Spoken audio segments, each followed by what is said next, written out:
حضرت جبرائیل علیہ السلام نے آپ صلی اللہ علیہ وسلم کے لیے آسمان کا دروازہ کھلوایا۔ دروازے کے دربان نے آپ صلی اللہ علیہ وسلم کو مرحبا کہا۔ اس کے بعد آپ صلی اللہ علیہ وسلم پہلے آسمان کے اوپر آگے بڑھے۔ اس آسمان پر آپ صلی اللہ علیہ وسلم کی ملاقات حضرت آدم علیہ السلام سے ہوئی۔ حضور پاک صلی اللہ علیہ وسلم نے حضرت آدم علیہ السلام کو سلام پیش کیا۔ حضرت آدم علیہ السلام نے سلام کے بعد مرحبا کہا، اور پھر اس جگہ انہوں نے آپ صلی اللہ علیہ وسلم کی نبوت کا اقرار کر کے وہ آپ صلی اللہ علیہ وسلم پر ایمان لائے، اور اس طرح وہ آپ صلی اللہ علیہ وسلم کے امتی بنے۔ اس کے بعد اللہ تعالیٰ نے حضرت آدم علیہ السلام کے داہنے اور بائیں طرف تمام ارواح کو دکھایا، ان کو بھی جو اس وقت تک پیدا ہو چکی تھیں اور ان کو بھی جو قیامت تک پیدا ہونی تھی۔ یہاں آپ صلی اللہ علیہ وسلم کو یہ بتایا گیا کہ یہ جو روحیں حضرت آدم علیہ السلام کے داہنی طرف کھڑی ہیں یہ نیک اور سعادت مند روحیں ہیں، اور جو ان کی بائیں طرف کھڑی ہیں یہ بدبخت روحیں ہیں، یہ کبھی بھی ہرگز بھی ایمان نہیں لائیں گی۔ اس کے بعد آپ صلی اللہ علیہ وسلم نے پہلے آسمان کی سیر کی۔ وہاں کی سیر کے بعد آپ صلی اللہ علیہ وسلم دوسرے آسمان کی طرف چلے۔ پہلے آسمان سے دوسرا آسمان بھی اتنی ہی دور ہے جتنا کہ ہماری زمین سے پہلا آسمان۔ آپ صلی اللہ علیہ وسلم نے پہلے آسمان سے دوسرے آسمان تک کا تمام خلا پار کیا، اور اس طرح آپ صلی اللہ علیہ وسلم حضرت جبرائیل علیہ السلام کے ساتھ دوسرے آسمان کے دروازے پر پہنچے۔ آپ صلی اللہ علیہ وسلم کے لیے دوسرے آسمان کا دروازہ کھولا گیا۔ دوسرے آسمان پر آپ صلی اللہ علیہ وسلم کی ملاقات حضرت یحییٰ علیہ السلام اور حضرت عیسیٰ علیہ السلام سے ہوئی۔ آپ صلی اللہ علیہ وسلم نے دونوں نبیوں کو سلام پیش کیا۔ انہوں نے سلام کا جواب دیا اور حضور پاک صلی اللہ علیہ وسلم کو مبارکباد پیش کی۔ دونوں حضرات نے آپ صلی اللہ علیہ وسلم کی مقدس ہاتھ پر آپ صلی اللہ علیہ وسلم کی نبوت کا اقرار کیا، اور اس طرح یہ بھی آپ صلی اللہ علیہ وسلم کی امت میں شریک ہو گئے۔ اس کے بعد آپ صلی اللہ علیہ وسلم کو تیسرے آسمان کی طرف لے جایا گیا۔ تیسرا آسمان دوسرے آسمان سے اتنی ہی دور ہے جتنی دور دوسرا آسمان پہلے آسمان سے، اور ہر آسمان کی موٹائی بھی اتنی ہی ہے جتنی کہ دو آسمانوں کے بیچ کی دوری۔ حضور پاک صلی اللہ علیہ وسلم کے لیے تیسرے آسمان کا دروازہ کھولا گیا۔ اس جگہ کے دربان فرشتے نے آپ صلی اللہ علیہ وسلم کے لیے مرحبا کہا اور آپ صلی اللہ علیہ وسلم کا خیر مقدم کیا۔ جب آپ صلی اللہ علیہ وسلم تیسرے آسمان پر پہنچے تو وہاں حضرت یوسف علیہ السلام سے آپ کی ملاقات ہوئی۔ آپ صلی اللہ علیہ وسلم نے انہیں سلام پیش کیا، انہوں نے سلام کا جواب دیا، مرحبا کہا اور مبارکباد پیش کی، اور اس کے بعد آپ صلی اللہ علیہ وسلم کے ہاتھ پر آپ کی نبوت کا اقرار کیا۔ اس کے بعد آپ صلی اللہ علیہ وسلم نے تیسرے آسمان کی سیر کی، اور اس کے بعد چوتھے آسمان کی طرف سفر شروع کیا۔ چوتھے آسمان پر آپ صلی اللہ علیہ وسلم کے لیے وہاں کا دروازہ کھول کر آپ کا خیر مقدم کیا گیا۔ چوتھے آسمان پر حضور پاک صلی اللہ علیہ وسلم کی ملاقات حضرت ادریس علیہ السلام سے ہوئی۔ آپ صلی اللہ علیہ وسلم نے انہیں سلام پیش کیا، انہوں نے سلام کا جواب دیا اور آپ صلی اللہ علیہ وسلم کو مبارکباد پیش کی۔ اس کے بعد انہوں نے آپ صلی اللہ علیہ وسلم کے ہاتھ پر آپ کی نبوت کا اقرار کیا۔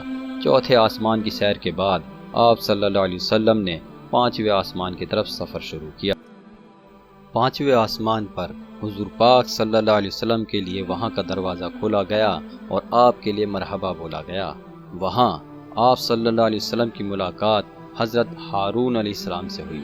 حضور صلی اللہ علیہ وسلم نے انہیں سلام پیش کیا، انہوں نے سلام کا جواب دے کر مرحبا کہا، اور آپ صلی اللہ علیہ وسلم کے ہاتھ پر آپ کی نبوت کا اقرار کر کے وہ آپ صلی اللہ علیہ وسلم کی امت میں شامل ہو گئے۔ اس کے بعد آپ صلی اللہ علیہ وسلم نے پانچویں آسمان کی سیر کی، اور پھر آپ نے چھٹے آسمان کا رخ کیا۔ پانچویں آسمان کے بعد حضور پاک صلی اللہ علیہ وآلہ وسلم چھٹے آسمان پر پہنچے۔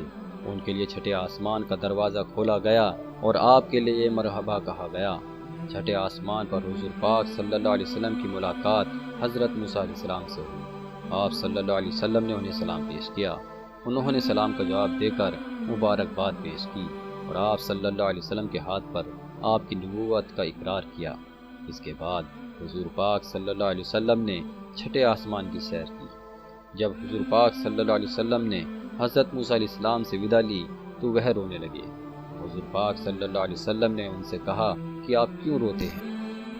حضرت موسیٰ علیہ السلام نے کہا کہ میں اس لیے روتا ہوں کہ ایک نوجوان میرے بعد بھیجا گیا ہے، اس کے باوجود بھی اس کی امت کے لوگ میری امت سے زیادہ تعداد میں جنت میں داخل ہوں گے۔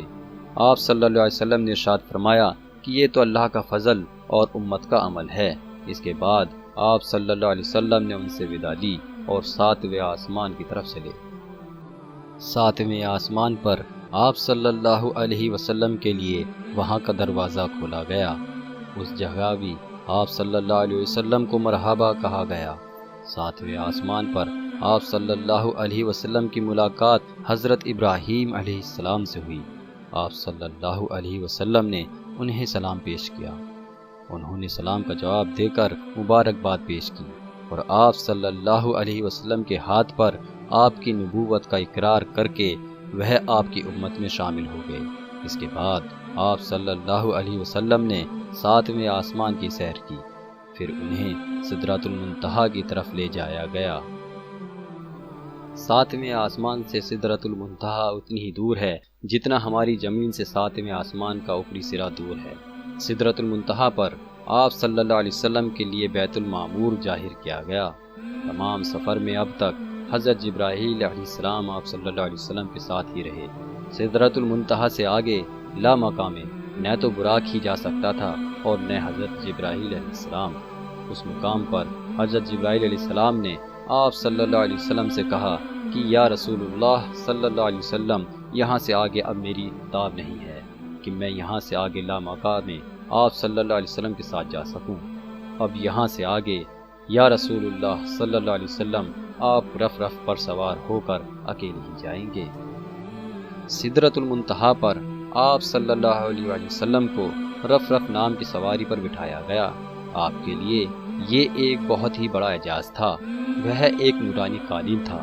آپ صلی اللہ علیہ وسلم رف رف پر سوار ہو کر آگے چلے۔ آپ کے لیے لامکہ کا نورانی دروازہ کھولا گیا۔ وہاں آپ صلی اللہ علیہ وسلم نے جو دیکھا وہ کسی نے نہیں دیکھا۔ رف رف پر سوار ہو کر آپ صلی اللہ علیہ وسلم اللہ کے دربار میں پہنچے۔